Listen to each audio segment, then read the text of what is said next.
What's up, everybody? Brennan Edwards here, your tech guy from the Curse of Akakor, and what I'm about to do is give you guys my takeaways for episode 3. All right, episode 3 for me was really special because this is where I feel like we really start to dig in on the two different kind of things we're looking for here. Obviously, one of them, is there a lost city? And if so, what clues from this book, The Curse of Akakor, are going to take us there? And on the other side of it, we're looking at these people who disappeared and what happened. Did Carl Brugger get murdered and why? And then also, there's other people who have disappeared associated with this guy, Chacon and Paul. Like, what's going on with this guy? So the first thing I want to talk about is actually a scene that I wasn't in, but I got to be affected by. I know if you remember from episode 2, I was talking about how excited I was not to go up to look for the little anomaly thing. It was a serious situation. It was a very serious situation. We found out the day after the flash flood thing happened because they really were off the grid. Like, there was no way that we were going to be able to be in contact with them. We had like one little GPS thing that could send out like one text a day because Megan had that, and that's kind of how we found out what was going on while they were out there, that this was a serious situation, is that they all could have been washed away. The way that it was explained to me, I think Martin explained it to me, is that they're in the basin of this river. And this river basin was like, you know, the river, let's say this is the basin here, and the river is like running very, very low in that basin. The water, they camped up on the side of this basin here, and out of nowhere, this flash flood came and just swelled the river up to multiple times the size of what it was. The river came up 20 feet, which means that it came up 20 feet on both sides, which means this water rose 40 feet in total across the two different sides of it. There was a guy who was the lowest and closest to the river who was woken up by an actual boat running into his hammock while he was sleeping. So that's how fast the water rose, is that he was asleep, rose up fast enough that a boat that they had tied down below had come loose and was coming up there and hit him, woke him up, and then it was pandemonium. Like, they were literally rushing to bring all their stuff further and further up this basin and praying that it didn't continue to rise because they would have had nowhere to go. Like, there was mountainsides like that they couldn't climb, and it's just like, and they're in this basin. So if the water just kept rising, they're in that water. And if you're in that water, like Martin said, you're dead. So once again, super happy wasn't there for that adventure. So Karina and I got to go to Rio Branco. It was like a small town in Brazil. We went there, and we were really going there to search and find out about the origins of Chacon and Paul. Like, where did this guy come from? Because apparently this is the closest city to where he emerged from the jungle, in the first place where he started to tell his story of being the son of a chieftain. And one of the first people he encountered in that was this guy named Bishop Grotti. He was like a man of the people, you know, someone who everyone loved. He's big charisma, big personality, big heart, and he just helped everyone. So he was extremely well known in that area. And so Chacon and Paul apparently met with this guy and gave him something. This is a big part of my secret history. I trust you, you're a man of God. Please hold on to this. I will be back for this one day. And then the bishop died in a plane crash shortly thereafter. What we went to go is find out, was there something there? And who was this Bishop Grotti? And does anybody remember anything about Chacon and Paul being there? And before we even got into that, the first thing we did was like, well, this might also, because he came out of the jungle here, there might be an entrance to Akakor here. We found out that there was some giant like landmarks or land areas in the area that were out in the farms outside of the city that we went to. Not gonna lie, guys, this honestly was one of my favorite things that happened on the show. We didn't really know what to expect. We went out there, met some farmers, they were super nice, and they were like, yeah, man, there's this thing over here. We're not exactly sure what it is, but these people came here and studied it and told us that it's like, you know, some kind of World Heritage site, but, you know, you could look at it, you know, whatever you want to do. They took us over and we saw it, and it just looked kind of like a trench to me, and I was like, it just looks like a river trench, like a ditch. Like, it didn't look like anything when you're standing on the ground. And so I was like, all right, well, you know, I guess I'll take the drone up and take a look. In the show, they actually caught my live reaction. That's actually how I was reacting to it. I got up in the sky and was just like, oh, whoa, okay, that looks like there's straight lines all the way through. That's literally a right angle, right? No, that's an entire square. Oh, and there's a whole circle inside of it. Like, this is not a natural occurrence. And for me, super interesting because I was like, what could this be? In any kind of civilization, that you would dig a trench that is not only a square, but also a circle, that at one time before they were farming this land was jungle. What would you have done in the jungle that you needed to have that? Is it something to do with water? Is it something to do with some kind of resources? Was it a market? We didn't know, but we talked about it a lot. We were trying to figure it out. What became even more interesting is we found out that was not the only one in the area.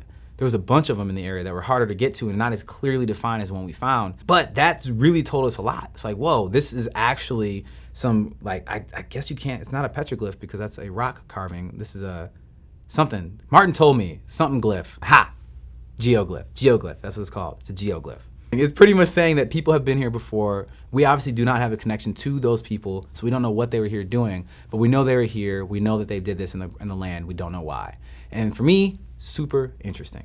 And another interesting thing is when we went back and looked at the book, The Curse of Akakor, and we're looking at the maps that were drawn inside of those, or the symbols, a lot of it matched up. Like the circle with the square inside of it, like there's a lot of shapes in the pictures that looked just like that. So for us, we're like, this obviously is something. We need to get this back to Dr. Pepper and figure out what he thinks about it, because maybe he'll know more than we do. One side note that I thought was really funny is the first time I watched this episode, I didn't even recognize my own voice in the VO because I think my voice sounds really funny. And I was listening to it and I was like, man, who did they get to record this? And then I was watching it with my sister and she was like, that's you, bro. I'm like, that's what I sound like? All right, cool.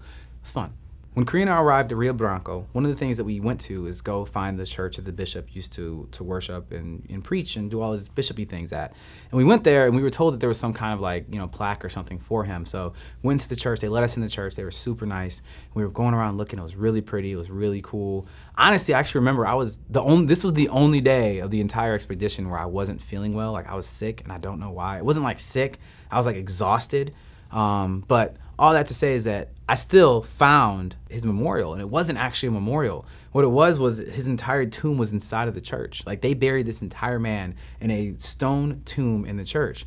If I was to ask who is the most important people to this church, to this community, what's going on, I don't think it's that far-fetched of an answer to find. Like, well, go to the biggest building in the city, go into the middle of that building, and look at the tombs and whose name is on it. And it was like this guy. So I was like, wow, okay, the person we were here to learn about, it's not gonna be that hard to find because his body is here. There's only one other person that had a tomb there. And when we found that, we were like, all right, cool, we definitely need to go talk to this nun.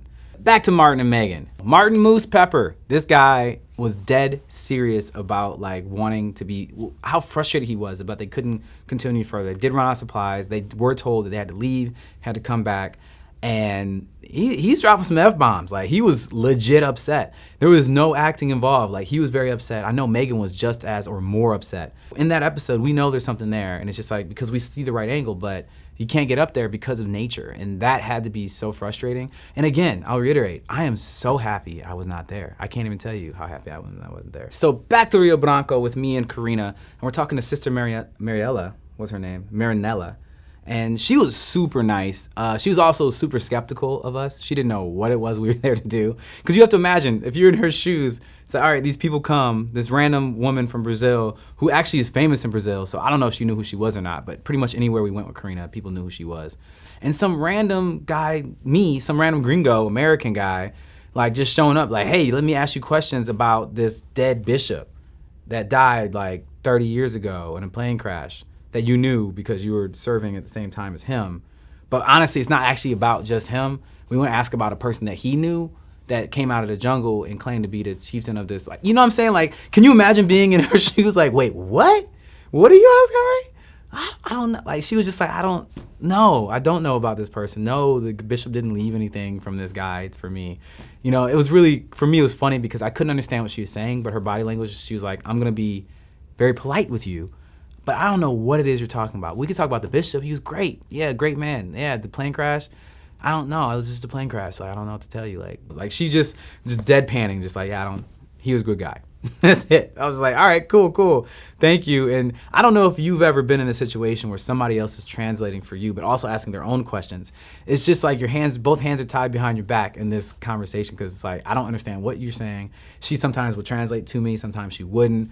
And we actually sat there and talked to her for about 30 minutes, and I probably said all of like 15 words. And so for me, it was just like sitting there just like, Cool. I hope I don't look dumb. But yeah, either way, she was really, really nice and very hospitable. One other note I'd like to put out there is that when we were out there looking at the geoglyphs with that family, the farming family, they were the nicest people ever. Like, they took us into their home, they cooked for us, they told us stories, like they gave us little gifts, like for nothing. Like we were just like, hey, can we just come look at this? And they were just some of the most welcoming people I've ever experienced. Shout out to them for their hospitality and their delicious food, because I was so hungry for anything that wasn't freeze-dried food at that point, and they hooked it up. So thank you guys, really appreciate that home cooking, and as well as giving us kind of like a whole feeling of the space and understanding where we were and why this land was important to them and their family.